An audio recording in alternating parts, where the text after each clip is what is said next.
Take a moment today to revisit the kleshas, the obstacles to mental clarity, if you will, misapprehension, confused values, excessive attachments, unreasonable dislikes, and insecurities. All of these generally start from misapprehension. So all of this comes from the fact that we don't totally understand first who we are. We think of ourselves as these bodies, we think of ourselves as these minds and these egos. And that is all wrapped up in this mind process.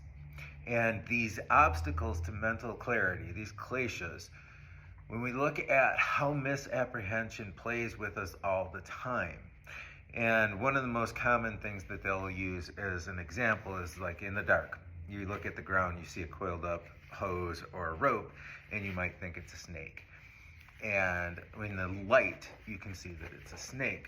So in the reality that we think so much of ourselves as this ego, as this mind, as this body, when in reality, if you have some light on it, there is always something watching that. We are always observing the mind. We are always observing the body. We are always observing the ego.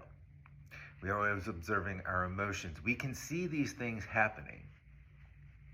So we are not actually these bodies, these minds, this physical process that we are engaged in. This is the experiment. This is the tool that we use to identify our reality. And most of us will never find that. And that's the misapprehension. That's where it all starts.